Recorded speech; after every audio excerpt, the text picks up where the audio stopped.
আমাদের প্রেমের কথা চ্যানেলটির সকল প্রকারের পাঠ গল্প দেখতে আমাদের চ্যানেলটি সাবস্ক্রাইব করে পাশে থাকা বেল আইকনে ক্লিক করুন। মানুষ কিডনির মতো মূল্যবান জিনিস বিক্রি করে তার চাহিদা পূরণের জন্য, আর আইন রাখা হয়েছে মোরালিটির জন্য। আমরা মোরালিটিকে রেসপেক্ট করে কাজ করি। সবাই এই মোরালিটিকে কেন রেসপেক্ট করে না? পাওয়ার, মানি, পজিশন, ফ্যাক্টস। কেয়া দীর্ঘশ্বাস ফেলে। লোকটার প্রতিটা কথার ভাঁজে অকাট্য যুক্তি, যা মানতে বাধ্য হতে হয়। আমাকে এই তদন্তে একটু হেল্প করুন। আমি জানি আপনি সব জানেন, নিনাদ এটা করেনি। মাহাদীপ ঘড়িতে সময় দেখে। ঘুমের সময় তার অতিক্রম হয়ে গেছে 4 মিনিট আগেই। এতক্ষণে তার ফোন সর্বদা সময়ের জন্য সুইচ অফ হয়ে যায়, কিন্তু আজকে এতদিন যাবৎ নিয়মের প্রথম ব্যাঘাত ঘটল। আপনার ফ্রেন্ড ড্রাগ সাপ্লায়ার, আমি নিজে ওকে টার্গেটে রেখেছিলাম। আপনার টার্গেটে যেহেতু ছিল, নিশ্চয়ই ওর এতদিনের গতিবিধি আপনার জানা। বলুন, ও কি এই কাজটা করেছে? দেখতে হবে। প্লিজ একটু দেখুন। নিনাদ যে অন্যায় করেছে সেটার শাস্তিও পাবে, ঠিক আছে, কিন্তু আমার মনে হচ্ছে কোনো ক্ষমতাবান ব্যক্তির শিকার হচ্ছে। ওকে দায়ভার দিয়ে সে মুক্ত হতে চাচ্ছে, কিন্তু রাফাকে যে কষ্টটা দিয়েছে তার মুখটা আমি দেখতে চাই একটু। ওই এসআই এর মধ্যে যে গলদ আছে সেটা আমি বুঝতে পারছি। কোন থানার এসআই? ধানমন্ডি থানার এসআই। আমি জানি উনি আমাকে বাধা দেবেন। আমার বাবার কাছে অলরেডি শর্ত বানিয়েও পৌঁছে দিয়েছেন, কিন্তু আমি তো কালকে কোর্টে যাবই। লেডি শার্লক হোমসের উদ্ভিদ বিজ্ঞান ছেড়ে ডিটেকটিভ হওয়া উচিত। কালকে আপনি কোর্টে গেলে ওরা আপনার উপর আক্রমণ করবে। আমি নিজেকে রক্ষা করতে জানি। একা পারবেন ওদের সাথে? পারবো। ওকে, গুড। মাহাদীপ ফোন কেটে দেয়। বাম হাত থুতনি নিচে রেখে চতুর মস্তিষ্কে ভাবনা সাজায় স্তরে স্তরে। অতঃপর সিলেট টু ঢাকা সকাল 7টায় এয়ার টিকিট কনফার্ম করে। আজ নাস্তা করার সময় নেই হাতে, একদমই। এসে খাবো আমি, চলি। তারাও খেয়া। হাত ঘড়ি পড়তে পড়তে দরজার সম্মুখে গিয়ে দাঁড়িয়ে পড়ে খেয়া। ব্যস্তকালে পিছন হতে বাবার গুরুগম্ভীর কণ্ঠে ডাক উপেক্ষা করে আর এক পা বাড়ানোর সাহস পায় না। বাম কাঁধে আধো ঝোলানো ব্যাগটা তার ক্রমশ নিচের দিকে নেমে যাচ্ছে। এক হাতে ঘড়ি এবং অপর হাতে ব্যাগ ধরে সামাল দিতে দিতে সে ঘুরে তাকায়। আজ এত সকালে গুরুত্বপূর্ণ কোনো ক্লাস আছে? জয় সাহেব দুহাত পিছনে মুষ্টিবদ্ধ করে দেওয়ালে সাঁটানো বড় ঘড়ির দিকে এক নজর তাকান। খেয়ার আজ বাসা হতে বের হওয়ার সময়টা অন্যান্য দিনের তুলনায় ভিন্ন। বাড়ির সকলের চোখে সেটা ধরা না পড়লেও জয় সাহেবের চোখে ঠিকই পড়ে। কেন পড়ে সেটার কারণও তার অবগত। বাবা, আমার একটু কাজ আছে। সেটাই তো শুনতে চাচ্ছি, কি কাজ বলো? খেয়া বুঝতে পারছে তার বাবার এত কঠোর চিত্রে জেরা করার কারণ। মনে মনে সেই এসআইকে ভস্য করতে থাকে সে। এই বেটা তার বাবাকে হয়তো কোনোভাবে উস্কিয়েছে, ভয় দেখিয়ে পথ পরিষ্কার করতে উল্টাপাল্টা কিছু বলেছে। ফলাফল স্বরূপ বাবার রাজনৈতিক জগতে খাটানো মেজাজের সঙ্গে পরিচিত হতে হচ্ছে তাকে প্রতিনিয়ত। প্রশ্ন করলে উত্তর দিতে হয়, জানো না? তুমি যদি ভেবে থাকো আমার আদেশ অমান্য করে কোর্টে পা রাখবে, তাহলে সেটা অবাস্তবে। তোমার একরোখা জেদি স্বভাব আমি এখানে মানব না। যাও রুমে। জয় সাহেবের উচ্চ আওয়াজে ধমকিত স্বরের কথা শুনতে পেয়ে মিসেস শিরিন আর কেয়া ড্রয়িং রুমে এগিয়ে আসে। মাথা নিচু করে দাঁড়িয়ে থাকা খেয়ার দিকে তাকিয়ে মিসেস শিরিন কপাল কুঁচকে জিজ্ঞেস করেন, কি হয়েছে আবার সকাল সকাল? সকাল 7টায় কি কাজ জিজ্ঞাসা করো মেয়েকে।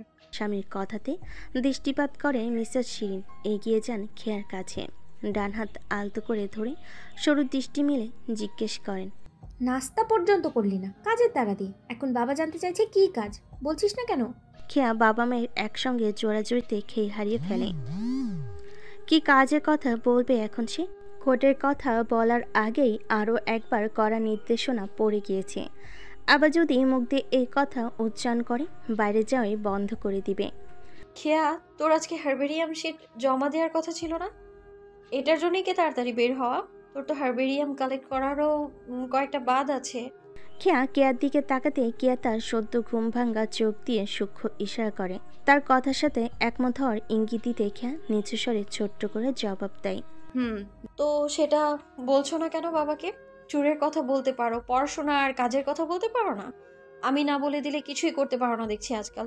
কেয়া গলায় কড়া সুর তুলে খেয়ার গলদ ধরানো অভিমানটা বেশ দক্ষভাবে করে। সামনে উপস্থিত বাবা মায়ের সন্দেহ কাটাতে মূলত তারই শাসন, যদিও বর্বন হয়ে শাসনে ঝুলি সে খুবই কমই খুলতে পারে। এর কারণ ছোটজন বড় হিসেবে মান্য গণ্যকে তুড়ি মেরে সরিয়ে দেয় সব সময়। বাবা আসলে ওর ক্যাম্পাসে বিভিন্ন গাছ থেকে হার্বেরিয়াম কালেক্ট করতে হবে, ফিল্ড ওয়ার্ক আর কি, এই জন্যই সকাল সকাল যেতে হচ্ছে। কেয়ার বের করে দেওয়া পথে খুশি মেজাজে পা রাখি খেয়া। যাক, বিপদের সময় এই বান্দা তাকে যে কোনোভাবেই হোক সঙ্গ দেয়। অন্যান্য সময় দাদিবুদ থেকে বকা খাওয়ালেও কাজের সময় ঠিক এগিয়ে আসে, তার কথার সাথে সায় মিলাই। জহির সাহেব গম্ভীর স্বর ভেদ করে খেয়ার দিকে তাকিয়ে বলেন, মনে হচ্ছে তোমার পড়াশোনা কেআই হাতে কলমে শিখিয়ে দেয়। এসব অগোছালো ভাবনা ছেড়ে পড়াশোনায় মন দাও, বাড়তি জিনিসের প্রতি আগ্রহ কমাও। বাবার প্রতিটা কথা মুখ অন্ধকারে আবৃত করে মৃদুভাবে মাথা নাড়িয়ে সায় জানায় খেয়া। হঠাৎই এরূপ কঠোর ব্যবহার তার মনকে ভারী করে তুলল। চোখের দৃষ্টি নিচে রেখে বলে, যাব। যেতে পারো, কিন্তু আব্দুল্লাহ ড্রাইভ করবে, আর ভার্সিটি শেষে সোজা বাসায় চলে আসবে। সকল নির্দেশনা মেনে নিয়ে এক ছুটে বের হয়ে যায় খেয়া। এক মুহূর্ত সময় ব্যয় করার সুযোগ নেই আর। ভাগ্য ভালো, হাতে অতিরিক্ত সময় রেখেছে। উৎসের থেকে জেনেছে নিনাদকে পুরান ঢাকার চিফ জুডিশিয়াল ম্যাজিস্ট্রেট আদালতে হাজির করা হবে খুব সম্ভবত 10টা বা 11টার দিকে। বনচ্ছিরি থেকে পুরান ঢাকা যেতেও বেশ খানিকটা সময় লাগবে। এর মধ্যে যদি জ্যামে আটকে যায় তো অবস্থা শেষ। খেয়া সিঁড়ি হতে নেমে তড়িঘড়ি করে গাড়িতে গিয়ে বসে। গলা ছেড়ে আব্দুল্লাহ আঙ্কেলকে ডাকতেই উনি এসে হাজির হন। ড্রাইভিং সিটে বসে খেয়ার দিকে তাকিয়ে বলেন, হাই, এত তাড়াতাড়ি? কোনো অনুষ্ঠান আছে নাকি মামনি? সেরকম কিছু না, ডিপার্টমেন্টের কাজ আছে। আজকে একটু স্পিড বাড়িয়েন আঙ্কেল প্লিজ। তোমার মতো গাড়ি নেওয়া রেস আমি নিতে পারবো না মামনি। ভাই যে জানলে আমার খবর কইরা দিব। যেমনে চালাই হোক অমনেই চলো। খেয়া 2 হাত দ্বারা চোখ মুখ চেপে দীর্ঘশ্বাস ফেলে। ঘড়িতে সময় দেখে 2-2.5 ঘন্টা সময় আছে হাতে। এর মধ্যে সর্বপ্রথম তাকে ভার্সিটি যেতে হবে। অতঃপর ভার্সিটি থেকে আব্দুল্লাহ আঙ্কেল গাড়ি নিয়ে বের হলেই সে পুরান ঢাকার উদ্দেশ্যে রওনা দিবে। অনেক কাজ। সূর্য রশ্মির বিস্তার বাড়ছে, সেই সাথে বাড়ছে যানজটের সংখ্যা। মিনিট 5-এর জ্যাম ছেড়ে খেয়ে অবশেষে পৌঁছায় ভার্সিটির মূল ফটকে। ঘড়িতে 8:15। আব্দুল্লাহ আঙ্কেলকে বারে বারে তাকাতে দিয়ে একটু স্পিড বাড়িয়েছিল কোনো রকমে। সাথে সারা রাস্তা অনুনয় করে এসেছে নিজে একটু ড্রাইভ করবে, কিন্তু নাচরবান্তা আব্দুল্লাহ আঙ্কেল তাকে প্রত্যাখ্যানের তালিকায় ছুঁড়েছে বারে বারে। ফলস্বরূপ খেয়ার বসে যাওয়া গলার স্বর আরও ভয়াবহ। এখানে থামার আঙ্কেল, ভেতরে যেতে হবে না। কি বলো?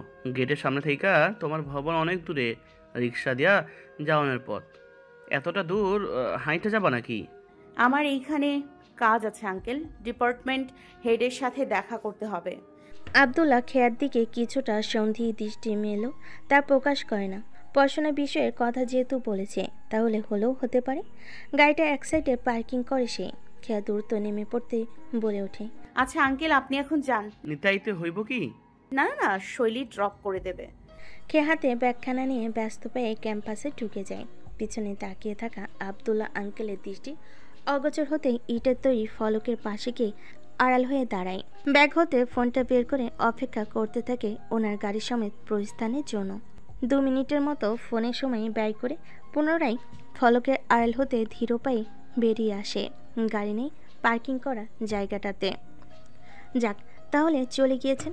স্বস্তির নিঃশ্বাস ফেলে খেয়া পা বাড়িয়ে দ্রুত গতিতে হাঁটা ধরে। খেয়া আব্বা কই যান? ক্লাস নাই?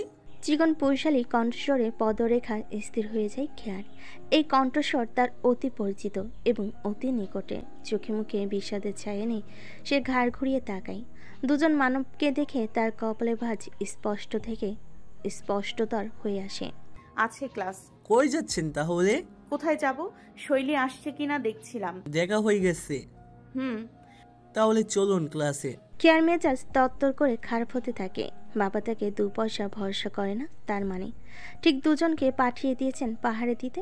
এখন ক্লাসে বসা ছাড়া কোনো উপায় নেই। এই দুজনকে এড়িয়ে কিভাবে যাবে, কি করবে কিছুই বুঝতে পারছে না। আশ্চর্য, এত ভয় কেন? খারাপ কোনো কাজ করা হচ্ছে নাকি? একজন ছেলে অপরাধী ঠিক আছে, কিন্তু তার যে অপরাধ, সে অপরাধের শাস্তি তার প্রাপ্য।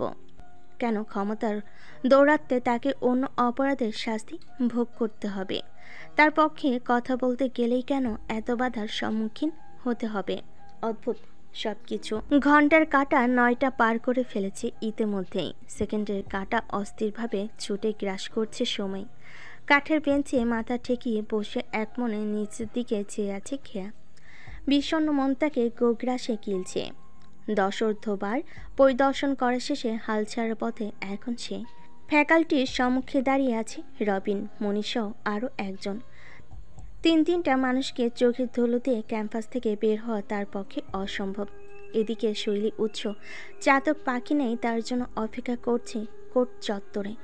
9:10 বাজতে ক্লাসে প্রবেশ করেন প্ল্যান্ট প্যাথোলজি বিষয়ের ডক্টর আসিফুল চৌধুরী স্যার। সাদা চশমার ফ্রেমে হাতে দুটো বই নিয়ে ডেস্ক বরাবর এসে দাঁড়ান তিনি। খেয়া স্যারের দর্শনে চরমভাবে হতাশ হয়ে পড়ে।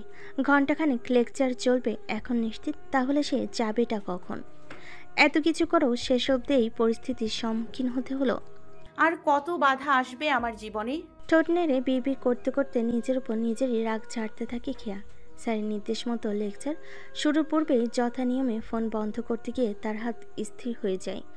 ভ্রুদয় বাঁকিয়ে চোখ জোড়া ছোট ছোট করে আগত বার্তাটা পরখ করতে থাকে। Are you busy? এই সময় উক্ত মানবে পাঠানো বার্তা। খেয়া হিসাব না মেলাতে পেরে তাড়াতাড়ি করে প্রতি উত্তর দেয়। না, বিজি না, বলুন। নিচে আসুন। কোন নিচে? জমিনে। আমি তো জমিনের উপরেই। ফ্যাকাল্টির সামনে আসুন। পাজলের মতো কথার ভাঁজ বুঝতে চেষ্টা করে খেয়া। ফ্যাকাল্টির সামনে কেন? সেখানে তো রবিন মনির দাঁড়িয়ে। গালে হাত দিয়ে ঠোঁট সরু করে ভাবতে ভাবতেই হুট করে মনে পড়ে কাল রাতে চাওয়া সাহায্যের কথা। সঙ্গে সঙ্গে টান হয়ে বসে গাল হতে হাত সরে সে।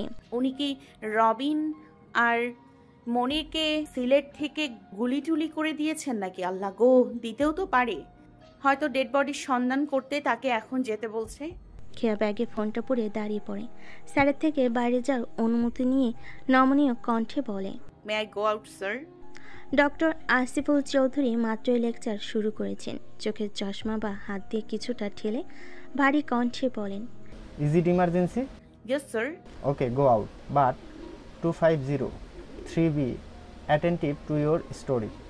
Your progress report is not satisfied to me. Sorry sir. খেয়া চুপচাপ মাথা নিচু করে বের হয়ে যায় ক্লাসরুম থেকে। জীবনের সব অধপতন কি তার একসাথে শুরু হয়েছে? লাস্ট উইকে একটা প্রজেক্ট জমা দিয়েছিল স্যারকে, আজ হয়তো সেটারই কথা বলবেন। এবারও ভালো হয়নি তার মানে। এদের স্যাটিসফাইড করা এত কেন কঠিন? সিজিত 3-তে ওঠা স্বপ্নই রয়ে যাবে হয়তো। চরম হতাশাগ্রস্ত হয়ে সে করিডোর হতে বাইরে নজর দেয়। আশেপাশে তাকে মনির বা রবিন কাউকেই দেখতে পায় না। কুচকানো ভ্রুদয় তার সোজা হয়ে যায়। তার মানে সে যেটা ভাবছে সেটাই কি? খেয়ার চক্ষু দৃষ্টিতে এক মুহূর্তে ঢেউ খেলে যায়। মুখের কথা ঠোঁটের আগায় এসে যথারীতি থেমে যায়। মানুষ হুট করে অতি আশ্চর্যজনিত হয়ে পড়লে যেমন বাখারা হয়ে পড়ে, তার অবস্থাও এর ব্যতিক্রম হয় না নিচে দাঁড়ানো ব্যক্তিকে দেখে। ডিপ নেভি ব্লু শার্টের সাথে চারকোলো গ্রে প্যান্ট পরিহিত পুরুষটি চোখে কালো সানগ্লাস এঁটে সাদা হ্যাজব্যাক গাড়ির সঙ্গে স্থির হয়ে দাঁড়িয়ে আছে। দৃষ্টি তার ফোনের দিকে। এক হাতে কিছু একটা হয়তো টাইপ করছেন। ক্লিন শেভড, মুখে নিরপেক্ষ অভিব্যক্তি। Classic man. কানের কাছে কারোর স্পষ্ট বার্তা শুনে খেয়া চোখ ঘোরায়। পাশে দাঁড়ানো ক্লাসমেট সিনথিয়ার নজরও একই দিকে। স্বাভাবিক নজরে ছিটেফোঁটা নেই তার মধ্যে। খেয়ার রাগ হয় সিনথিয়ার মুখ হতে লোকটার প্রশংসাসূচক মন্তব্য শুনে। আধা ভাঙা গলার স্বর টেনে বলে, স্যার লেকচার শুরু করেছেন, ক্লাসে যাও। সিনথিয়া আগে খেয়ার দিকে তাকায়, কৌতূহল মিশ্রিত কণ্ঠে বলে, তুমি চিনো তাকে? না চেনার কি আছে, আঙ্কেল হয়। কার? তোমার। আমার কিভাবে? কারণ উনি 2 বাচ্চার বাবা। কি বলছো, কিভাবে? খেয়ার তীক্ষ্ণ মেজাজ গরম হয়ে ওঠে। দাঁতে দাঁত চেপে জবাব দেয়, কিভাবে সেটাও বলতে হবে? উদিত প্রজনন ও বিবর্তন অধ্যায়টা পড়নি নিশ্চয়ই? পড়েছি তো, কিন্তু 2 বাচ্চার মাকে? ওনার বউ। ওনার বউকে? তোমারই হয়তো কোনো ক্লাসমেট। সিনথিয়াকে অবাকে চরম সীমায় রেখে খেয়া দৌড়ে করিডোর থেকে ওয়াশরুমে চলে যায়। ওয়াশরুমে দেওয়ালের সাথে পিঠ লাগিয়ে চোখ বন্ধ করে সে জোরে জোরে নিঃশ্বাস নিতে থাকে। বুকের ভিতরে হাতুড়ি পেটা চলছে, মাথার মধ্যে সব নিউরনগুলো জট পাকিয়ে তালগোল করে ফেলছে। উনি এখানে এই মুহূর্তে? আল্লাহ, কি করে সম্ভব? কিছুটা সময় নিয়ে নিজেকে স্থবির করে খেয়া। চোখ খুলে ওয়াশরুমের আয়নার সামনে গিয়ে দাঁড়ায়। নিজের দিকে তাকিয়ে সে মুমূর্ষ ব্যক্তি নাই আর্তনাদ করে ওঠে। সর্বকালের সেরা অগোছালো মেয়ের কোনো পুরস্কার থাকলে আজ সে নিশ্চিত পেত। পরনে তার জলপাই রঙের তাঁতের একখানা 3 পিস, চুলগুলোতে দুদিন ধরে চিরুনি পড়েনি। গোসল শেষে চুল শুকাতে ক্লেচারে বন্দি, এখনও একই অবস্থায় রয়েছে। তাড়াহুড়ো করে বের হতে গিয়ে মুখেও কিছু লাগাতে পায়নি। মুখ ঠোঁট দুটোই শুষ্ক, চোখের নিচে ডার্ক স্পটের হালকা আভাস। আসার আগে একটা বার বলা কি উচিত ছিল না আপনার? নিজে তো ক্লাসিক ম্যান সেজে এসেছেন, আর আমাকে দেখুন 2 বাচ্চার মা হলে যেমন চেহারা হয় খেটে খুঁটে ঠিক সেরকম। ভারাক্লান্ত মন নিয়ে খেয়া পানির কল ছেড়ে ঠান্ডা পানির চাপটা মুখে দেয় 2-3 বার। ব্যাগ হতে ফেস টিস্যু বের করে মুছে নেয়। ক্লেচার ভেদ করে বের হওয়া চুলগুলো আলতো করে কানের পিঠে গুজে নিয়ে ব্যাগ হাতে একটা লিপ অয়েল বের করে শুষ্ক ঠোঁটে লাগানোর পর আয়নায় নিজেকে দেখে বলে, লেটস গো খেয়া, তোমাকে বন মানুষ থেকে কিছুটা মানুষ লাগছে এখন, বি স্ট্রং। মেসেজ দেওয়ার 9 মিনিটের মাথায় খেয়া ভবন থেকে নামে। গুটি গুটি পায়ে জড়সড় হয়ে এগিয়ে যায় সামনে দাঁড়ানো ব্যক্তির নিকটে। বাড়ির জগতে আবহাওয়া অনুকূলে, বেশ ঝকঝকে রোদ উঠেছে, কিন্তু তার হৃদ মাঝারে কালবৈশাখীর ঝড় তাণ্ডব চালিয়ে যাচ্ছে সমান তালে। লোকটার কি খুব দরকার ছিল এভাবে তাকে চমকে থমকে দেওয়ার? এই কি এখন সে জড়বস্তু নাই লেজ গুটিয়ে আছে? এটার দায়ভার কি সে নিবে? ক্লাস ছিল আমার।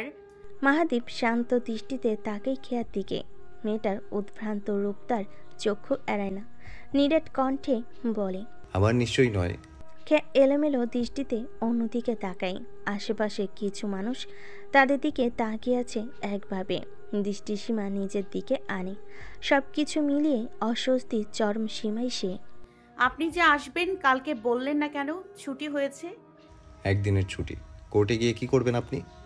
নিনাদের জন্য উকিলের ব্যবস্থা করব।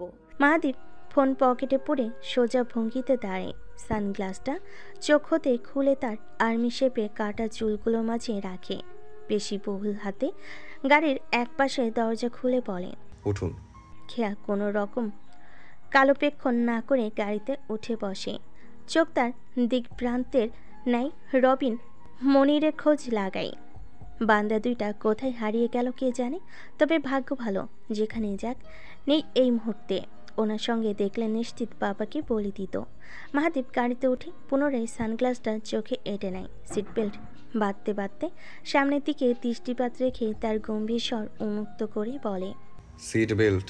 খেয়া পাশে রাখা সিট বেল্টটা টেনে পড়ে নেয়। মাহাদীপের দিকে আর চোখে তাকিয়ে নিচু স্বরে বলে, সাহায্যে সাড়া দেওয়ার জন্য ধন্যবাদ, আমার ভীষণ প্রয়োজন ছিল। আমি সাহায্য করতে প্রফিট খুঁজি না। খেয়ার চাহনি পুরোপুরি মাহাদীপের দিকে নিবদ্ধ হয়। সূক্ষ্ম খোঁচা পেয়ে থমথমে গলায় বলে, প্রফিটে খুব ক্ষতি হচ্ছে আপনার? মাহাদীপ খেয়ার কথায় কোনো জবাব দেয় না। স্টারিংয়ে হাত রেখে জানালা গলিয়ে বাইরের দৃষ্টি দিয়ে গাড়ি ঘোরাতে ব্যস্ত হয়ে পড়ে। খেয়ার জবাবের আশায় খানিকক্ষণ চেয়ে থাকে, দৃষ্টি সরিয়ে নেয়। লোকটার দিকে অধিক সময় তাকিয়ে থাকার ধৈর্য আসে না। এমনিতেই সব দিক থেকে আজকে মিসম্যাচ। মাহাদীপের গাড়ি ভার্সিটি থেকে বের হওয়ার মুহূর্ত লগ্নে থেমে যায়। ডান হাতে চশমা খুলে সে সামনের দিকে ধারালো দৃষ্টি নিক্ষেপ করে কিছু একটা দেখে। অতঃপর প্যান্টের পকেট হতে ফোন বের করে দ্রুতবেগে কল লাগায়। কোথায় তুই?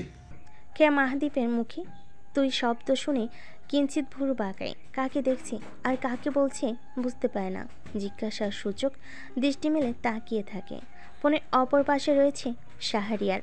মাহাদীপের সরাসরি চেরাতে শুকনো ঢোকিলে আশেপাশে তাকিয়ে তাকিয়ে খোঁজার চেষ্টা করতে ফেলে স্বর ভেসে আসে, আমাকে খুঁজে কোনো লাভ নেই, এখানে এই সময় কি কাজ? শাহরিয়ার তার দাঁড়ানোর জায়গা ছেড়ে সরে যায় দ্রুত। ক্যাম্পাসে বেশ ভিড়।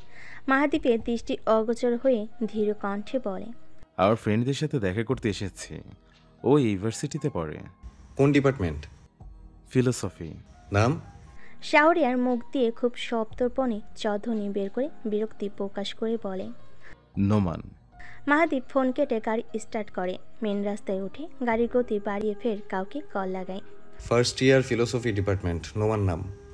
ফোনে অপর পাশ হতে কোনো একজন একটু সময় নেয়, অতঃপর নম্র স্বরে জানায়, এই নামে কেউ নেই। মাহাদীপের চোখ মুখ ক্রমেই শক্ত হয়ে ওঠে। ফোল্ড করে রাখা শার্টের আড়ালে হাতের পেশিগুলো দৃশ্যমান হতে থাকে। আর্মি ম্যানের হুট করেই কঠিন চিত্রে পরিণত হতে দেখে খেয়া নির্জীব কণ্ঠে জিজ্ঞেস করে, কোনো সমস্যা? মাহাদীপ মৃদুভাবে মাথা নাড়িয়ে না সূচক জানায়। নিজের মেজাজকে নিয়ন্ত্রিত করতে প্রসঙ্গ পাল্টে বলে, কাকে সন্দেহ হয় আপনার? খেয়া চোখের দৃষ্টিতে দীপ্ততা এনে বলে, হতে পারে কোনো ক্ষমতাবান অমানুষ যে নিনাদকে ফাঁসিয়েছে। স্পেসিফিক নাম বলুন। নিনাদ তুর্যের সাথে অবৈধ কাজে লিপ্ত হলো। আপনার ভাষায় ড্রাগ সাপ্লায়ার, আর তুর্য ড্রাগ লিডার হতেই তো পারে। তুর্য এই নির্মম কাজটা করে নিনাদকে ফাঁসিয়ে দিয়েছে। মাহাদীপের শক্ত জলের আড়ালে স্ফীত হাসি ফোটে, কণ্ঠে কিছুটা শীতলতা এনে বলে, রাজনীতির অবক্ষয়। আনফর্চুনেটলি তুর্য সেদিন সিলেটে নয়, ঢাকাতেই ছিল। কাজটা ও করেনি। খেয়ার অবাক চাহনি মাহাদীপের দিকে পড়তেই মাহাদীপ চোখে চোখ রেখে বলে, বাট আইকিউ লেভেল ভালো তোমার, কিপ ইট আপ। কখনো না কখনো কাজে দেবে। আমি ওই এসআই এর সামনে যাব না। আপনি প্লিজ অন্য একটা ব্যবস্থা করে দিন। ওনার সামনে আমি যা যা বলবো বাবাকে লাইন টু লাইন বলে দিবে। ওনার আন্ডারে এই কেসটা পরিচালিত হচ্ছে। আপনি না চাইলেও তার মুখোমুখি হতে হবে। আইনি কাজে অনেক রুলস অ্যান্ড রেগুলেশন থাকে। বাবার ভয় করলে হবে না। খেয়া স্তিমিত চোখে মাহাদীপের দিকে তাকায়, কোমরে এক হাত রেখে অতি চিন্তায় তার চিরন্তন অভ্যাস দাঁত দ্বারা ডান হাতে নখ খুঁড়তে থাকে। ভাবনা চিন্তার পসরা সাজিয়ে উপলব্ধি করে, আসলেই বাবার ভয় করলে কোনো কাজ হবে না, আর এই কাজে সে নিজে না এগোলে কেউ আগাতেও আসতে সাহস পাবে না। মাহাদীপের চোখে খেয়ার দাঁত দ্বারা নখ খুঁটার দৃশ্য শুলে নেয় বিদ্ধ হতে থাকে। নিয়ন্ত্রিত মুখভঙ্গি ক্রমেই হয়ে ওঠে গম্ভীর। আনহাইজেনিক কারবার তার কাছে সবচেয়ে অপছন্দনীয় বিষয়। জল শক্ত হলো কণ্ঠ স্বাভাবিক রেখে বলে, stop being your nails. Care ভাবনার জগতে মাহাদীপের তাৎক্ষণিক বলা কথাটা মস্তিষ্কে ঠাঁই মেলে না। চলমান নখ খুঁড়তে থাকার মাঝেই দুই ভুরু উপরে তুলে অবুঝ বালিকা ন্যায় জবাব দেয়। মাহাদীপ ঘাড় ঘুরিয়ে ছোট্ট করে দীর্ঘশ্বাস ছাড়ে। চোখে কঠিন চাহনি বজায় রেখে খেয়ার দিকে এগিয়ে আসে। পকেট হতে হাত বের করে খেয়ার মুখ থেকে হাত সরিয়ে ভারী কণ্ঠে বলে, ব্যাড হ্যাবিটগুলো ইগনোর করতে শিখুন। নেক্সট টাইম যেন না দেখি। পুরুষালী আলতো স্পর্শ পেয়ে খেয়া হাতখানা মুঠো করে ওনার আড়ালে নেয়। চটপটে মুখভঙ্গিতে বলে, ছোটবেলার অভ্যাস, আনহাইজেনিক অভ্যাস। হাত পরিষ্কার আমার। বুঝতে পেরেছি, মাইক্রোবায়োলজি সাবজেক্টে ভীষণ দুর্বল।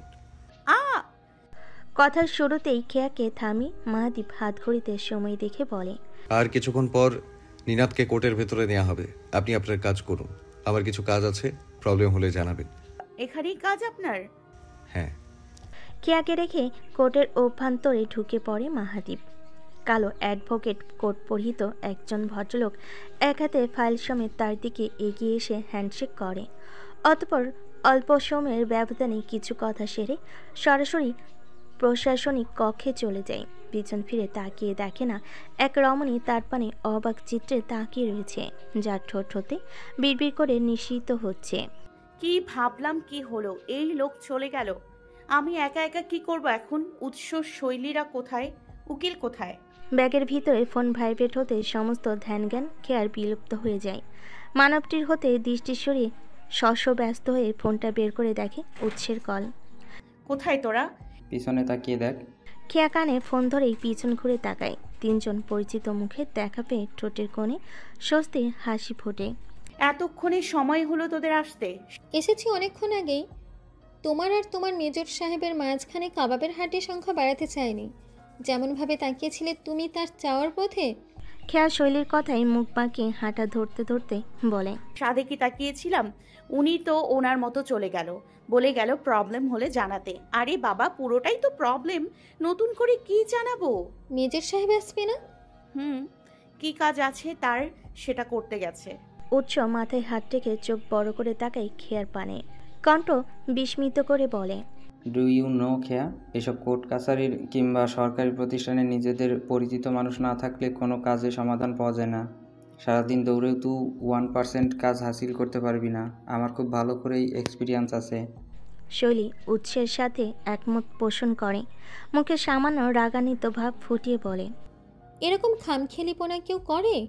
সামান্য রেসপন্সিবিলিটিও নেই। Boycott major. উৎসাহ শৈলীর মেজাজ সাহেবের বিপক্ষে সমালোচনা শুনে খেয়ার ভুরু কুঞ্চিত হলেও সে কিছু বলে না। এটা তো ঠিক, উনি তাদেরকে একদম মাঝ সাগরে ভাসিয়ে দিয়ে গেছে। কোর্ট কাছারি কিংবা আইনের বিষয়বস্তুগুলো তাদের কাছে একদমই অপরিচিত, ধরতে গেলে পুরোটাই নতুন। আচ্ছা, আগে চল একজন উকিলের সাথে কথা বলি, ওনার থেকে প্রসেসগুলো জেনে নিই, তারপরে দেখি কি করা যায়। শৈলী হাঁটা পথে কিছুটা দোনামানো হয়ে জিজ্ঞেস করে, সব ঠিক আছে বুঝলাম, কিন্তু আমাদের যদি গোড়াতেই গলত থাকে তখন? মানে? প্লিজ তোরা কিছু মনে করিস না, আমি নিজেও বিশ্বাস করি না নিনাদ এরকম স্পর্শকাতর কিছু করতে পারে। কিন্তু দেখ, নিনাদ যেখানে স্বীকার করেছে আমাদের সবার অগোচরে রাফা ওকে পছন্দ করত এবং নিজেও সেটা জানতো, তার মানে এই প্রেমের বিষয় নিয়ে ওদের মধ্যে আলোচনা হয়েছে আগে। হতে পারে কোনো খারাপ ইফেক্টের কারণে। উচ্চ ঠোঁট গোল করে নিঃশ্বাস ছাড়ে, হতাশা ভরা কণ্ঠ নিয়ে বলে, শালা, আমাদের চোখের সামনে থেকে এত কিছু হলো, কিছুই বুঝতে পারলাম না। রাফাকে দেখে কখনো মনেই হয়নি ও নিনাদকে পছন্দ করত। মানুষের চোখে ইমপ্রেশন দেখেও তো বোঝা যায়। লিন হাসে উচ্চের কথা শুনে খেয়া মাথা নিচু করে হাঁটতে হাঁটতে জবাব দেয়, ভালোবাসা, ভালো লাগা এগুলো প্রত্যেকের নিজস্ব অনুভূতি। তুই একজন মানুষের প্রতি যে সফটনেসটা ফিল করবি, বাইরে থেকে আমরা সেটা বুঝতে পারবো না। যদি তুই নিজেকে আমাদের সামনে উন্মুক্ত করিস, শুধু তখনই বুঝতে পারবো। আমাদের নজরও সবসময় সেদিকেই থাকবে। চোখের ইমপ্রেশন ছেড়ে হৃদয়ের ইমপ্রেশনও যেন বোঝা সহজ হয়ে যাবে তখন। বেসিক্যালি ভালো গোপনেও বাসা যায়, আবার প্রকাশ্যেও বাসা যায়, এক্ষেত্রে যার ভালোবাসা যেমন। উচ্চের খেয়ার কথায় ঠোঁট উল্টে মাথা নাড়ায়, চাপা স্বরে বলে, হয়তো সেটাই। দুজন উকিলের থেকে সরাসরি প্রত্যাখ্যান পেয়ে খেয়ারা প্রায় হতাশ। কেউই এই কেসে পক্ষে লড়তে রাজি নন। কেন রাজি নন সেটার কারণও কেউ যথার্থভাবে উল্লেখ করছে না। কেসের বিবরণ শুনে দুঃখিত বলে কাটিয়ে দিচ্ছে। মানুষ নিজ হাতে খুন করার পর সেটার স্পষ্ট প্রমাণ থাকা সত্ত্বেও উকিলরা সেই কেসে লড়তে রাজি হয়, আর এখানে শুধুমাত্র সংশ্লিষ্ট রয়েছে, কোনো প্রমাণ নেই, সেই শর্তে কেউ রাজি হচ্ছে না। স্ট্রেঞ্জ নয় কি? আমাদের একবার আঙ্কেলের সাথে কথা বলা উচিত। কোনো কাজ হবে না, বরং আমরা যে নিনাদের হয়ে কোর্টে এসেছি এতেই ভীষণ খেপেছে সে। আমরা রাফার শত্রু এসবও বলেছেন। যাই হোক, তোরা দাঁড়াও, আমি দেখছি আর কাউকে ম্যানেজ করা যায় কিনা। উচ্চ উকিলের খোঁজে বের হইতেই এক আগন্তুক ব্যক্তি এবং শৈলীর সামনাসামনি এসে দাঁড়ায়। পরনে তার সাদা শার্ট ইন করা, কালো প্যান্ট, মুখের গপটা অত্যাধিক বড় হওয়ার কারণে দেখতে লাগছে আলিফ লাইলাতে সেই জাদুকর মুস্তাফার মতো। সরু চোখে তাকিয়ে বলেন, খুশবু কবির খেয়াকে? খেয়া শৈলীর সাথে জিজ্ঞাসু দৃষ্টি বিনিময় করে কিছুটা ভয়ত স্বরে বলে, আমি। কোর্টরুমে আসুন। একা? একা কেন? নিম্ন আদালতে তো জনসাধারণের প্রবেশের অনুমতি আছে। গোফলা জৈনিক ব্যক্তিটির সামান্য কপাল কুঁচকে যায় খেয়ার কথায়। লোকটার রূপ দেখে মনে ভয় জাগলেও নিজেকে সাবলীল রাখার চেষ্টা করে খেয়া। নিম্ন বা উচ্চ আদালত সব জায়গায় জনসাধারণের প্রবেশের অনুমতি রয়েছে, তবে সেটা শর্ত সাপেক্ষে বা আদালতের পক্ষ হতে নির্দেশনা সাপেক্ষে। এখন বেশিরভাগ ক্ষেত্রে সংবেদনশীল ঘটনায় সবাইকে অনুমতি প্রদান করা হয় না, বলতে পারেন নিরাপত্তাজনিত কারণে আর কি। আমি যাব? যদি আপনার নাম খুশবু কবির খেয়া হয়। লোকটা তেরা কথায় খেয়ার ঠোঁট প্রসারিত করে আবারও চেপে যায়। শৈলীর দিকে তাকাতেই শৈলীর চোখে ইশারায় তাকে যাওয়ার ইঙ্গিত দেয়। লোকটা সামনে এগোতে খেয়া ফিস ফিস করে বলে, যদি বেশি সময় লাগে তাহলে তুই উৎস বাসায় চলে যাস। যা হয় আমি ফোনে জানিয়ে দিব।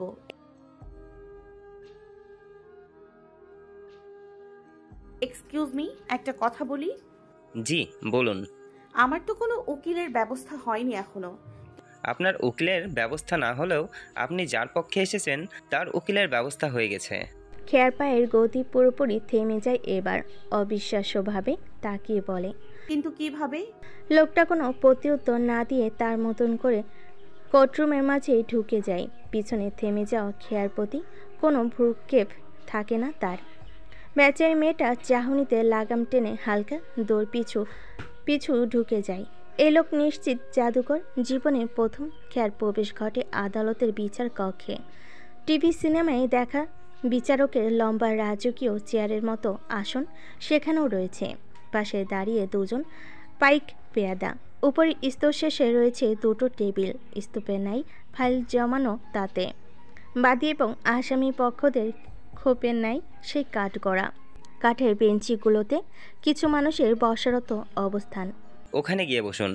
খেয়া উৎসুক নজরে সব কিছু দেখা শেষে কাঁধে ঝোলানো ব্যাগ চেপে লোকটার দেখানো নির্দিষ্ট জায়গায় বসে পড়ে। চারপাশে লোকজনের গমগম অচেনা পরিবেশে প্রথম আবর্তনে কিছুটা নাজুক হয়ে পড়ে। দৃষ্টি ডান দিকে ঘোরাতেই দেখতে পায় রাফার বাবা এবং ভাই দরজা হতে ভিতরে প্রবেশ করছেন। সঙ্গে তাদের উকিল বিভিন্ন পরামর্শে লিপ্ত একে অপরে। খেয়ার ভিতরে ছটফটানি শুরু হয়। এলো তো বিচার কক্ষে। কে উকিল সেটাও জানে না, কি তথ্য পেশ করবে সেটাও অজানা। যতটা সহজ কাজ ভেবেছিল তার চেয়ে অনেক অনেক বেশি কঠিন। প্রথম কাজই ব্যর্থ। একজন উকিলের পর্যন্ত ব্যবস্থা করতে পারেনি, সেখানে আইনি লড়াই। উৎসের কথাগুলোই এখন খেয়ার ভিতরে অনুধাবন হতে থাকে। এটা 100 ভাগ ঠিক। সরকারি কার্যে মানুষ না থাকলে কোনো কাজ সম্ভব নয়। আইনি মামলা, মোকদ্দমা, বিচার এগুলো ভীষণ জটিল প্রক্রিয়া। আপনাকে নার্ভাস হতে নিষেধ করেছেন। কেয়া ঘাড় ঘুরিয়ে লোকটাকে দেখে অস্পষ্ট স্বরে বলে, কে? লোকটা জবাব না দিয়ে ফের অন্যত্র চলে যায়। তার যাওয়ার পথে তাকিয়ে খেয়া সরল মনে দীর্ঘশ্বাস ফেলে তাকে সত্যিকারের জাদু করে ভূষিত করে। ঘড়ির কাঁটায় 12:30 বাজতেই টং করে শব্দ হয়। সেই সঙ্গে উপস্থিত হন লংকোট পরিহিত বিচারক সাহেব। সঙ্গে সঙ্গে আসেন কজন পুলিশ, যার মধ্যে সেই এসআই বিদ্যমান। খেয়ার সম্মুখে দৃষ্টি রাখতে চোখাচোখি হয় ওনার সাথে। চাহনিতে তার কঠোরতার ছাপ স্পষ্ট। খেয়ার এখানে উপস্থিতি কোনোভাবেই কাম্য নয় তার কাছে। বিচারের প্রাথমিক ধাপ শুরু হতেই খেয়ার পাশে একজন বোরকা পরিহিতা মহিলা তড়িঘড়ি করে এসে বসে পড়েন। তার পাশেই একটা ছেলে। খেয়া আর চোখে মহিলাটার দিকে তাকান। মুখাবৃত থাকার কারণে চিনতে অক্ষম হলো তার পাশে বসা ছেলেটাকে দেখে সে চিনতে পারে নিনাদের ছোট ভাই নুমায়ের। খেয়া উৎকণ্ঠিত হয়ে পাশে বসা মহিলাটিকে কিছু বলার আগেই তার হতে জোর কণ্ঠে ভেসে আসে, মা, আমি নিনাদের আম্মা। আন্টি, আপনি এখানে? আমার ভালো ছেলেটা এরকম খারাপ কেমনে হইল মা? ও তো তোমাদের সাথেই থাকতো। এত বড় জঘন্য কাজের দায়ভার নিতে পারলো, তাই একটা বার মায়ের কথা ভাবলো না? নিনাদের মায়ের করুণ স্বর খেয়ার ভিতরে আঘাত হানে। মধ্যবয়স্ক মহিলাটির হাতের আঙ্গুলের ভাঁজে আঙ্গুল রেখে সান্ত্বনা দেওয়ার চেষ্টা করে বলে, ও ওর খারাপটা বুঝতে পেরেছে আন্টি। এই কাজটা ওর দ্বারা হয়নি, এটা আমরা বিশ্বাস করি। আর সেই বিশ্বাসের জোরেই এখানে এসেছি। ইনশাল্লাহ আল্লাহ সব ঠিক করে দেবেন। আপনি প্লিজ ভেঙে পড়বেন না। বিচার কার্য পুরোপুরি শুরু হয়ে গেছে। কাঠগড়ায় আসামি হিসেবে নিনাদের স্বাক্ষর পাশাপাশি ভুক্তভোগী সাক্ষ্য নেওয়া হচ্ছে। খেয়া হতবিহ্বল হয়ে আসামি পক্ষের আইনজীবীকে দেখে যাচ্ছে। এত দক্ষ একজন মানুষকে কে ঠিক করে দিল? ওনার কথার ধরন স্পষ্টবাদী আর ন্যায়সঙ্গত। একদম তার মনের ভিতরে জমাট বাঁধা প্রশ্নগুলোই যেন উগরে দিচ্ছেন। তর্ক বিতর্কের পালাবদল হয়। আসামি পক্ষের সাক্ষীদাতা হিসেবে খেয়ার নাম ঘোষণা আসলেই তাকে অনুরোধ করা হয় কাঠগড়ায় দাঁড়াতে। নাজুক খেয়া এত মানুষের সামনে নিজেকে ভঙ্গুর পরিণত করে। শরীর তার মৃদুভাবে কাঁপছে। নিজের ভিতরে গোছানো কথাগুলো আদি অন্ত খুঁজতে গিয়ে কেমন দিশাহারা অনুভব করে। মিস খেয়া, আপনি আসামি এবং ভুক্তভোগী দুজনেরই কাছের বন্ধু, তাই তো? জি। বাদীপক্ষের আইনজীবী খেয়ার সম্মুখে এসে দাঁড়ায়। চতুর্দৃষ্টি মিলে জিজ্ঞেস করে, এদের দুজনের মধ্যে বোধহয় উনি আপনার অতি কাছে। দুজনেই সমান। কত সমান তা তো বুঝতেই পারছি। একজন দর্শক যার সাথে এই নির্মম খুনের স্পষ্ট সংশ্লিষ্টতা রয়েছে তার পক্ষে সাক্ষী দিতে এসেছেন, বেশ ভালো। আপনার যুক্তিগুলো উপস্থাপন করুন শুনি।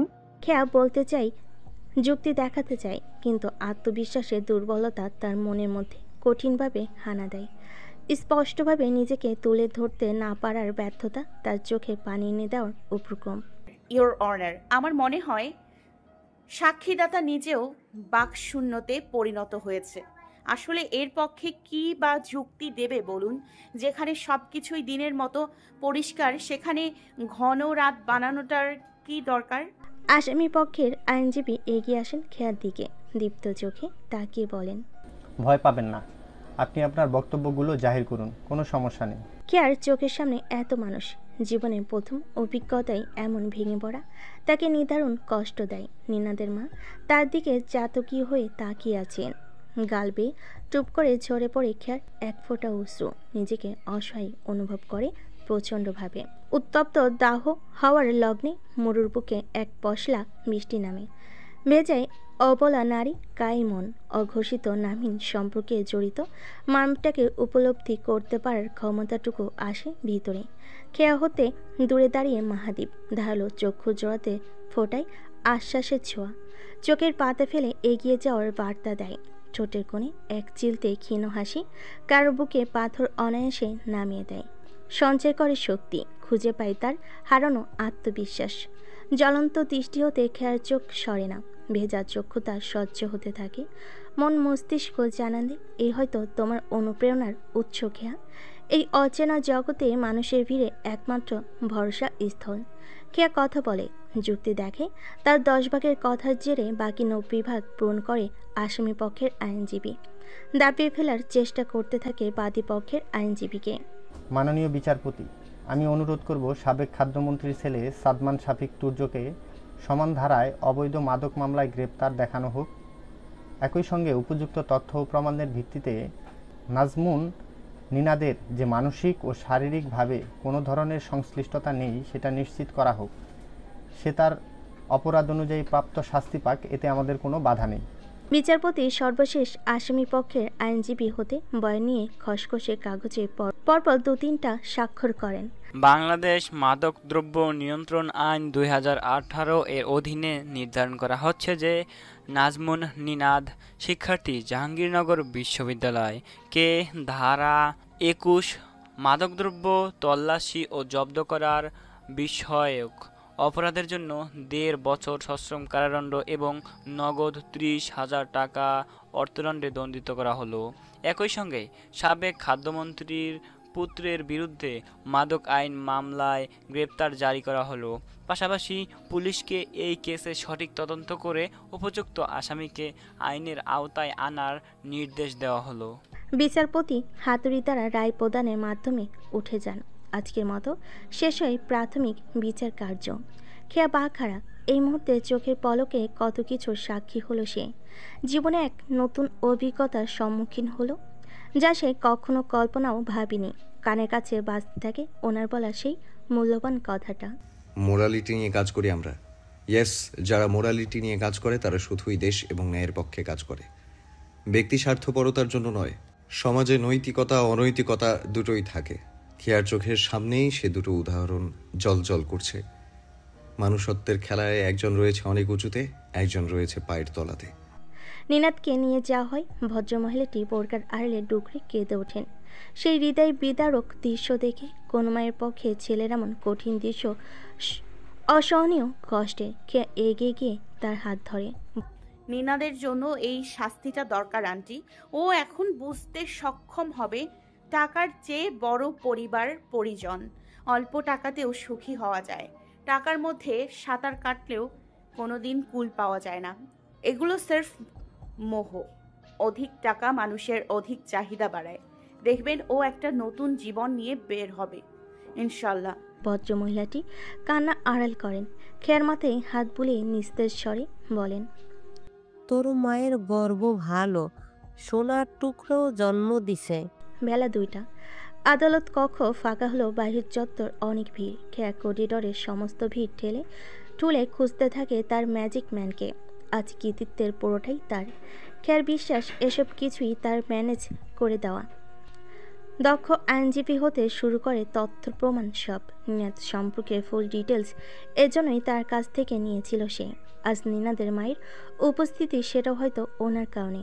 উপচে পড়া ভালো লাগা আর কৃতজ্ঞ বোধে খেয়ার চোখ ঝাপসা হয়ে আসে। আর যদি উনি সাহায্য না করত, তাহলে এই ছেলের জীবনসহ গোটা পরিবারটাই ধ্বংস হয়ে যেত সঠিক বিচার না পেয়ে। করিডোরের এক প্রান্তে দাঁড়িয়ে এক হাত প্যান্টে ঢুকিয়ে অপর হাতে ফোন নিয়ে কথা বলছে মাহাদীপ।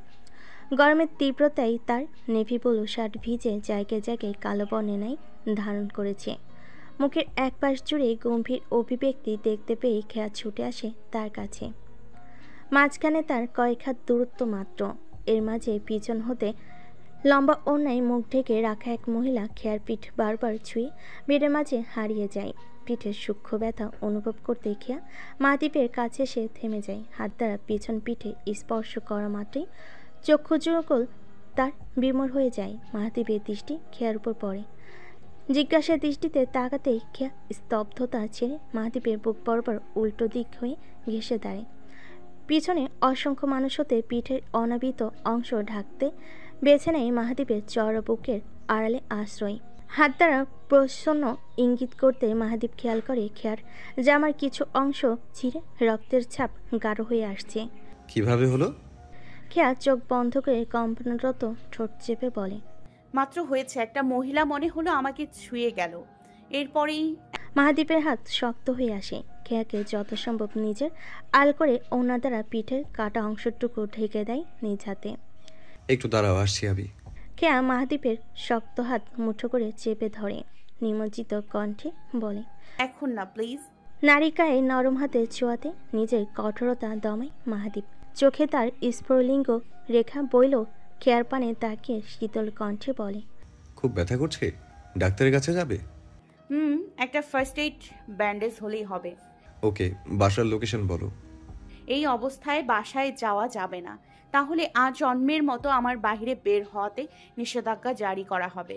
কোথায় যাবে তাহলে? আপনি কোথায় যাবেন এখন? তোমাকে ড্রপ করে বাসায় যাব। আপনার সিলেট যাত্রা কখন? রাতে। সকাল থেকে না খাওয়া আমি, মাথা ঘুরছে, পিঠ জ্বলছে আগুনের মতো। আপনাকে এত কষ্ট করে ড্রপ করে দিতে হবে না, আমি বরং। মাহাদীপ খেয়ার দিকে সূক্ষ্ম দৃষ্টি মেলে গম্ভীর কণ্ঠে বলে, একবার গাছের বাহানা দিয়ে আমার বাসায় গিয়েছিলে, আবার কি? পিঠে চিনচিনে ব্যথাটাকে ঠোঁট কামড়ে নিবারণ করে নেয় খেয়া। মনের মধ্যে রোদে পড়া ফাগুন হাওয়া তত্তর করে বইছে। সেই হাওয়াতে ডানা মেলে উঠছে সে। মন বিহনে সুর তুলে বলে, আপনার মুখে তুমি ডাকটা আমাকে নতুন করে বাহানা শেখাচ্ছে মেজর সাহেব। আপনার প্রতি ভালো লাগা আমার ক্রমেই গাঢ় হয়ে যাচ্ছে। কি করি বলুন তো? চলেই তো যাবেন অনেক দূরে, একটুখানি থাকি না কাছে। ভরা মধ্যাহ্নবেলায় কুঞ্জবন এক এ ডোরবেল বেজে ওঠে। দরজার এপাশ জুড়ে নিশ্চুপ অবস্থান দাঁড়িয়ে আছে দুজন মানব মানবী। কুঞ্জবন দুই হতে উচ্চ শব্দে ভেসে আসছে প্রেসার কুকারের সিটি। সর্বদা সোমের মতো রফিক দরজা খোলার জন্য এগিয়ে এলে মিসেস সালমা বারণ করেন তাকে। বেলকনি হতে কয়েকটা তাজা ধনেপাতা তুলে আনার কাজ দিয়ে শাড়ির আঁচলে হাত মুছতে মুছতে এগিয়ে যান তিনি। দরজা খুলতে না খুলতেই নিচু স্বরে ভেসে আসে, আসসালামু আলাইকুম আন্টি। ওয়ালাইকুম আসসালাম। মিসেস সালমা কিছুটা সময় নিয়ে সালামের জবাব শেষ করেন। বিস্মিত নয়নজোড়া তার স্থির হয় ছেলে এবং ছেলের আড়ালে লুকিয়ে থাকা সেই পরিচিতার উপরে। শাড়ির আঁচলে হাত মুছতে থাকা হাতও একই সাথে কর্মবিরতি জানায় তার। চোখের ভ্রম দেখার উদ্দেশ্য ব্রুদই কিছুটা বাঁকা করে পরখ করার চেষ্টা করেন ঠিক দেখছে কিনা। আসবো? ছেলের কণ্ঠে মিসেস সালমা সজাগ হন। দরজা ছেড়ে দাঁড়িয়ে অবাক নিশ্চিত কণ্ঠে বলেন, জি আসুন আসুন। মাহাদীপ মায়ের চাহনি স্পষ্ট ভাবার্থ বুঝতে পারে। মুখভঙ্গি স্বাভাবিক রেখে হাত দ্বারা খেয়াকে ভিতরে প্রবেশের ইশারা দেয়। খেয়া লজ্জায় বিগলিত খানিকটা রেশ নিয়ে মাথা নিচু করে ভিতরে প্রবেশ করতে মাহাদীপ এসে মায়ের সম্মুখে দাঁড়ায়। প্লিজ, অন্য কিছু ভাবার দরকার নেই। তোমার সাথে মিট করতে চেয়েছিল, এজন্য নিয়ে এসেছি। Most probably she needs you right now. থামুন আব্বাজান, ভেতরে আসুন। আমি কি আপনাকে এই বিষয়ে কোনো জেরা করেছি?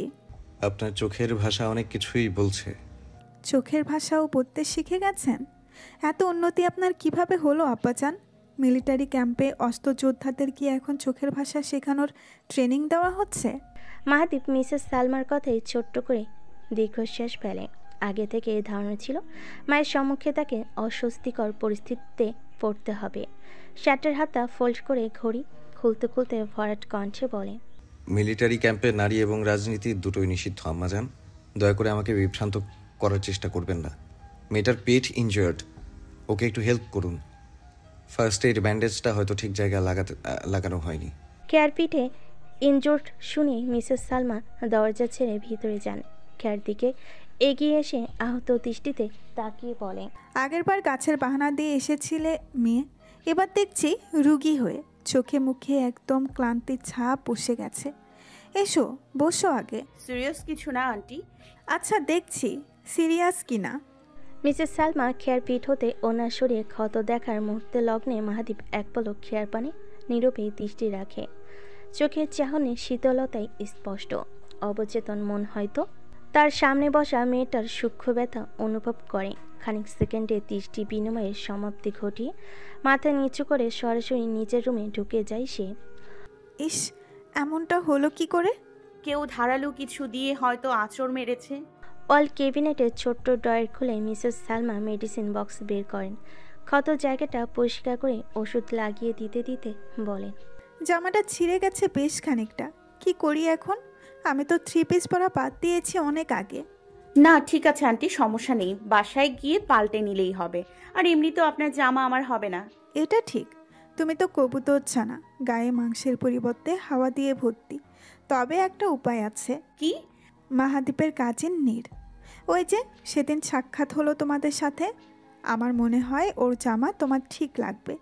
দুজনের একই শরীর। খেয়া নীরের কথা শুনে মুখ গুমড়ে নেয়। বাচ্চা মেয়েটার সেদিন অতি আবেগে ভঙ্গিমা নজরে আসতে তার মনে দ্বিধা দ্বন্দ্বতা সৃষ্টি হয়েছে। কি জানি তার মনও মেজর সাহেবের জন্য দুলছে কিনা কে জানে। অসম্ভবের তো কিছু নেই। আন্টি প্লিজ এত ব্যস্ত হবেন না, ওড়না দিয়ে ঢেকে নিলেই হবে, আমার কোনো সমস্যা হচ্ছে না। মিসেস সালমা খেয়ার চুলগুলোকে কাঁধের বাম পাশে যত্নের সহিত গুছিয়ে দেন। ঠোঁটের কিনারায় হাসি টেনে বলেন, আচ্ছা সমস্যা হলে জানিও। এখন একটা প্রশ্নের উত্তর দাও তো আমাকে মেয়ে। কিয়া প্রশ্নের কথা শুনে উল্টো দিকে ঘুরে বসা ছেড়ে সোজা মুখোমুখি হয়ে বসে মিসেস সালমার আগ্রহী চোখে তাকিয়ে বলে, জি বলুন। মিসেস সালমা খেয়ার তুতনিতে হাত রেখে আদুরে স্বরে বলেন, আমাকে এভাবে অবাক না করলে হতো না? আর একটু হলেই তো আমি জ্ঞান হারাতাম। এমন দৃশ্য আমি আমার ছেলের অ্যাডাল্ট জীবনে কখনো দেখিনি। খেয়ার চোখ মুখ উজ্জ্বল হয়ে ওঠে। মিসেস সালমার হাতের মুঠোয় হাত রেখে চেপে ধরে খুশিতে। অনাবিল শত স্ফুরততা মাখানো কণ্ঠে বলে, ওনার জীবনে এর আগে তাহলে কোনো মেয়ের আগমন ঘটেনি বলছেন আন্টি? আমিই প্রথম? হয়তো। 6ষ্ঠ শ্রেণীতে সে যে ক্যাডেট কলেজে পদার্পণ করলো, এরপর একদম কমিশন প্রাপ্ত আর্মির লেফটেন্যান্টের পদ থেকে বের হলো। কাটলো মাঝখানে এতগুলো বছর। আজ সে মেজর। ক্যাডেট জীবনে কেউ ছিল কিনা তা জানি না, কারণ তখন যোগাযোগ খুব কম হতো। যতটুকু কথা বলতাম আমার কান্না করতেই দিন যেত। কান্না কেন? আমার একটা মাত্র সন্তান, কলিজার ধন, তাকে ছেড়ে বুকে পাথর নিয়ে থাকতাম। ফোনে ওর কণ্ঠ আমার কান আসতেই নিজেকে ধরে রাখতে পারতাম না। কি যে দিনগুলো গিয়েছে না বলি। তারপরে চাকরি জীবন এলো, সাথে যোগাযোগটা বাড়লো, মা ছেলের সম্পর্কটা সহজ হতে থাকলো। যদিও আমার ছেলে তার মা আর বাবা ছাড়া কারোর সাথে ফ্রি নয়, বন্ধু বান্ধব সেটা আলাদা বিষয়। সেই সূত্রে এখন অবধি নিশ্চিত যে তার জীবনে শূন্যস্থানে উপযুক্ত কেউ বসেনি। তবে খেয়ার উপযুক্ত কথাটা শুনে চোখ নামিয়ে ফেলে। তার সাথে উপযুক্ত কথাটি যায় কিনা জানে না, ছন্নছাড়া হয়ে নিজের অনুভূতি প্রকাশ করে। যেখানে রাখে না কোনো বাজ বিচার, চাকচিক্য কিংবা গোছানো স্বভাবের মেয়ে নয় সে। মেজর সাহেবের মায়ের কাছে হয়তো তার ছেলের জন্য উপযুক্তের জন্য সংজ্ঞা রয়েছে সেখানে। মিসেস সালমা ঠোঁট চেপে মৃদু হাসেন। বুঝতে পারেন খেয়াল অভিব্যক্তি। মেয়েটার মুখ এক লহমায় অন্ধকারে ঢেকে গিয়েছে। বুড়ো বাকি বলেন, তবে আমার সামনে বসা কবুতর ছানাটার দুর্দান্ত সাহস। এক গম্ভীর মুখ, হুতুম প্যাঁচা, যার কিনা মনে একটু রসকস নেই। তাকেই বশ করেছে, তাকে সঙ্গে নিয়ে তার বাসাতেই হাজির হয়েছে। আবার প্যাঁচাটা তার মাকে বলেছে ছানাটাকে কেয়ার করতে। ভাবা যায়। খেয়া চোখ তুলে তাকাই। মিসেস সালমার ঠোঁটের কোণে মৃদু হাসি, তার চক্ষু এড়ে না। নিষ্পাপ চাহনিতে নরম কণ্ঠ ঠেলে বলে, উনি আমার যত্নের কথা বলেছেন? বললো তো। সত্যি? মিথ্যা বলবো কেন? মেঘে ছেয়ে যাওয়া খেয়ার মন রোদ্দুরের ঝলমল আলো ফোটায়, মুখে বিস্তার করে লজ্জায় আবিষ্ট হওয়া হাসি। আমার ছেলেকে পছন্দ? খেয়া জবাব দেয় না। ব্যহে এমন তার হ্যাঁ উত্তর দিলেও কণ্ঠভেদে তার উচ্চারণ হয় না।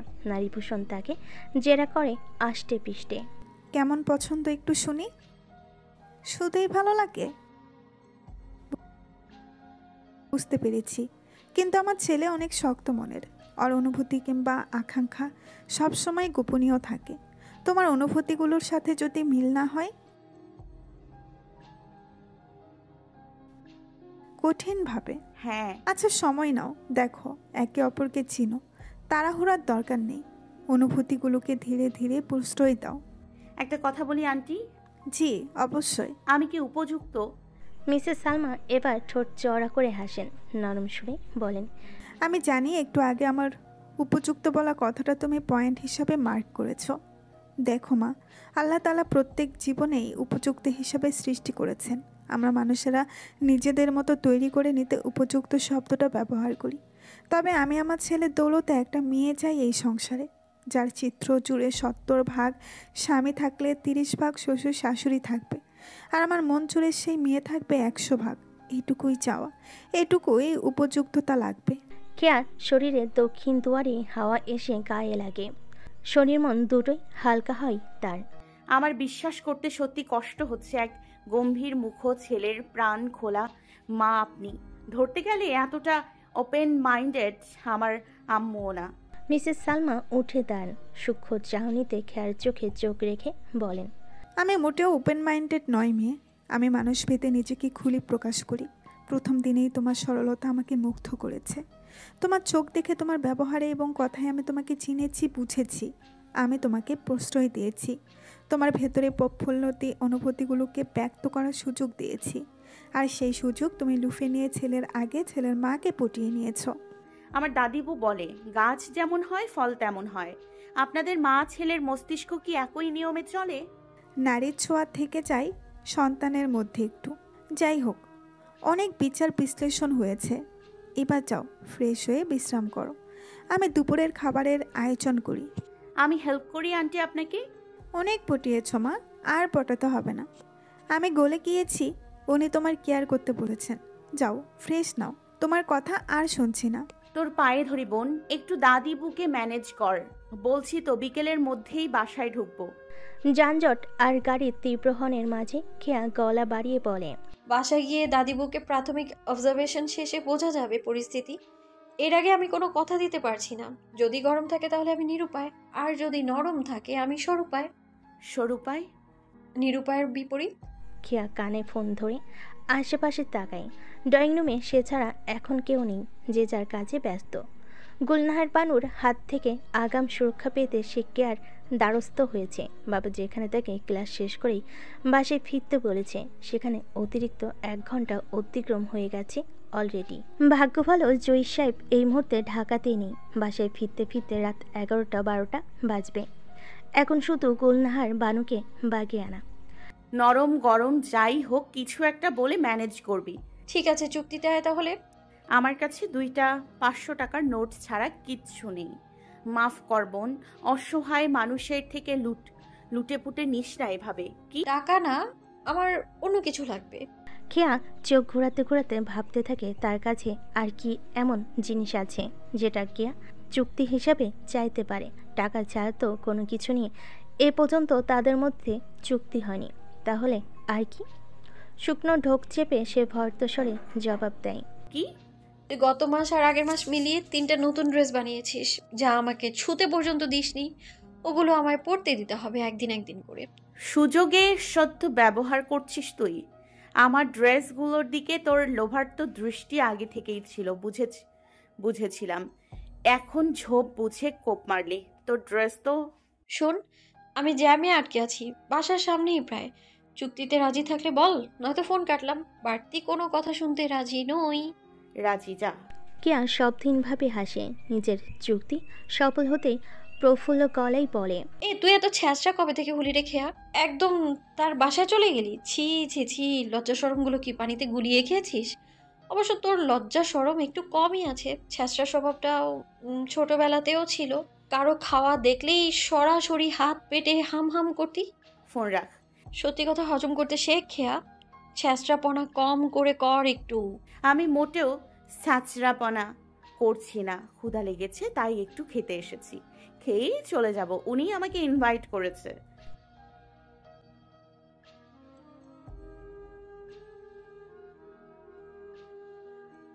কেয়া ফোন কেটে দেয়। মুখের উপরে সরাসরি অপমান তার আর সহ্য হচ্ছে না। মানুষ তো একটু রয়েছেও কথা বলে, এভাবে সত্য কথা বলে অপদস্থ করার কোনো মানেই হয় না। বিড়বিড় করে এদিক ওদিক তাকিয়ে বলে, ব্যাটা গেল কোথায়? এর জন্য যে আমার কত কিছু সহ্য করতে হচ্ছে তা কি সে জানে? উকি ঝুঁকি মেরে একে একে কক্ষগুলো দেখতে থাকে। টিপটাপ সিমসাম গোছানো সব কিছু। দেওয়ালে দেওয়ালে এক একটা পেন্টিং সুন্দর করে সাজানো। বাহিরের বেলকনিতে জীবন্ত গাছগুলো নাড়াচাড়া করে দেখতে দেখতে খেয়াল করে তার বাহানা দেওয়া দুটো গাছও স্থান পেয়েছে এখানে। ভর দুপুরও কি সুন্দর সতেজতায় চকচক করছে পাতাগুলো, হয়তো নিয়মিত যত্নের ফল। দরজার নব হালকা করে ঘোরে, মৃদু শব্দে জানান দেয় অপর পৃষ্ঠে কেউ দাঁড়িয়ে রয়েছে, যার ছায়ামূর্তি ফুলরে আবছা আকার ফেলেছে। মাহাদীপ সূক্ষ্ম নজরে এক পলক ঘাড় ঘুরিয়ে তাকাই, শান্ত কণ্ঠে বলে, আসতে। বিড়াল পায়ে টিপ টিপ করে কক্ষে প্রবেশ করে খেয়া। শুরুতেই চোখে পড়ে উল্টো দিকে ঘুরে দাঁড়িয়ে কোনো কাজে মগ্নতা হওয়া মানবকে। কালো টি শার্ট আর কালো ট্রাউজারে লম্বা সুঠামদেহী লোকটাকে দেখে বোঝা যাচ্ছে মাত্র সাহস ছেড়ে বের হয়েছে। সাট সাট করে কাটা চুলগুলোতে জলকণাগুলো তার লেপ্টে আছে। ব্যথা কমেছে? তাকে দেখলে চিনবে? মুখ ওড়নায় ঢাকা ছিল, খেয়াল করিনি সেভাবে। মাহাদীপ ল্যাপটপ হতে দৃষ্টি সরিয়ে খেয়ার দিকে ঘুরে দাঁড়ায়। ডেস্কের সাথে কিছুটা বাঁকা হয়ে দাঁড়িয়ে দুহাত বুকের সাথে বেঁধে বলে, শত্রু সংখ্যা বাড়িয়ে ফেলেছ। তোমার বাবার রাজনীতিতেও হয়তো এফেক্ট পড়বে, বি কেয়ারফুল। খেয়া নির্নিমেষ দৃষ্টিতে মাহাদীপের দিকে তাকায়। ক্ষুরোধার চোখকে উপেক্ষা করে নিচু স্বরে বলে, আপনার এই আশাটা কি আমার জন্যই? না, আমার ব্যক্তিগত কিছু কাজ ছিল। মিথ্যা বলছেন। আমি মিথ্যা বলি না, ব্যক্তিগত কাজের জন্যই এসেছি। সারাদিনে আপনার ব্যক্তিগত কাজ তো দেখলাম না, পুরোটা সময় জুড়েই আপনি আমাকে সাহায্য করে গিয়েছেন, এত কিছু ম্যানেজ করে একদম হাতে তুলে দিয়েছেন। পুরো কোর্টের সামনে আমাকে ব্যর্থ হওয়া থেকে টেনে তুলে নীরবে চলে গেলেন। নিনাদের মায়ের স্বস্তির নিঃশ্বাসেও আমাকে জড়ালেন। এতগুলো কাজের ভেতরে ব্যক্তিগত কাজ কোনটা? মাহাদীপ বুক হতে হাত ছাড়িয়ে ট্রাউজারের পকেটে গুজে ঠোঁটে তেসরা হাসি টেনে নমনীয় কণ্ঠে বলে, You are enough mature to understand my point. I'm not. খেয়ার চক্ষু জোড়া মাহাদীপকে ভেদ করে বেলকনি দরজাতে গিয়ে পড়ে। কথা থামি সূর্য চোখে তাকিয়ে বোঝার চেষ্টা করে কি লেখা সেখানে। ধীরপায়ে এগিয়ে গিয়ে দাঁড়াতে দেখতে পাই পেন্সিলের কালিতে লেখা দুটো পণ্য। ঠোঁট ফুঁড়ে উচ্চারণ করে, নীর। খেয়ার মেজাজ এক লগ্নেই গরম হয়ে ওঠে। মুখবই শক্ত করে বলে, এখানে ওর নাম লেখা কেন? মাহাদীপ খেয়ার দৃষ্টি অনুযায়ী সেদিকে তাকায়। দরজার সঙ্গে লেখা নামটা দেখেই বুড়োদয় বেঁকে যায় তার। জবাবদিহিতা করার মুহূর্তে খেয়া তেরে কাছে এসে দাঁড়িয়ে কড়া সুর তোলে, ম্যাচুরিটি আমাকে শেখান। নিচে যে ইম্যাচিউরের মতো এই কাজগুলো করেছেন এর মানে কি? হ্যাঁ, হাই স্কুলের ব্রেঞ্চ পেয়েছেন, প্রেমিকার নাম লিখে লিখে।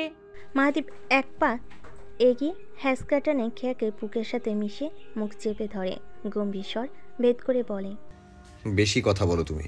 খেয়া মাহাদীপের বুকে নিজেকে আবিষ্কার করে স্তমিত নেত্রে তাকায়। শক্ত হাতে বন্ধনীতে আটকে পড়ে শরীরের শক্তি ক্রমান্বয়ে অসাড় হয়ে পড়ে তার। নিজেকে দমিয়ে বাধাকৃত মুখ হতেই কথা বলার চেষ্টা করলে মাহাদীপ কঠিন চোখে তাকায়। তোমার মনে হয় এটা আমি করেছি? Have you lost of your sense?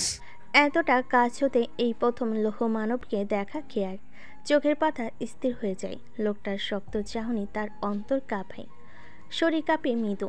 বুকের ভিতর বইছে অসমকালীন ঝড়, তার মানে উনি লেখেননি এটা, ওই বাচ্চা মেয়েটা লিখেছে। মাহদীপ খেয়ার মুখ হতে হাত সরান, চোখের দৃষ্টি কাঠিন্যতায় রেখে গাম্ভীর্যপূর্ণ স্বর টেনে বলে, নিজেকে সামলাও খেয়া। আমি বুঝতে পেরেছি আবার প্রতি তোমার সাময়িক মোহ তৈরি হয়েছে। এটাকে বেশি সেন্সিটিভ ইস্যুতে পরিণত করো না। খেয়া চুপ হয়ে মাহদীপের চোখের দিকে তাকিয়ে থাকে। কয়েক সেকেন্ডের নীরবতা ঠেলে বলে, আপনি বুঝলেন কিভাবে এটা মোহ? তোমার মনে হয় আমি বুঝতে পারবো না? বুঝতে একটু ভুল হয়েছে। এটা মোহ না, এটা ভালো লাগা, যেটার ব্যাসার্ধ ভালোবাসা নামক ব্যাসে পরিণত করবে। বাচ্চাদের মতো কথা বলো না। যেটাকে মনে প্রশ্রয় দিচ্ছ সেটা অনেক কঠিন। তোমার নিজের জীবনটা বিষাদে পরিণত হবে। কেন আপনার জীবন বিষাদের? হ্যাঁ। আমি ছাড়া অন্য মেয়ের ক্ষেত্রে সেটা বিষাদের হবে না? তোমার তো হবে না। মাহদীপের কথায় খেয়ার রাগ ক্রোধে পরিণত হয়। অতি ক্রোধে তার চোখে জল পর্যন্ত হানা দেয়। মাহদীপের হতে নিজেকে ছাড়িয়ে নিয়ে বলে, আমার ভালো আপনাকে বুঝতে হবে না। টিনেজের আহ্লাদী কন্যার মন বুঝুন। খেয়া মাহদীপকে উপেক্ষা করে রুম হতে বের হয়ে যায়। অভিমানে দগ্ধ হয়ে নিজেকে ভাঙে সে। বাম হাতের তালুতে চোখ মুছে যায় নিভৃতে।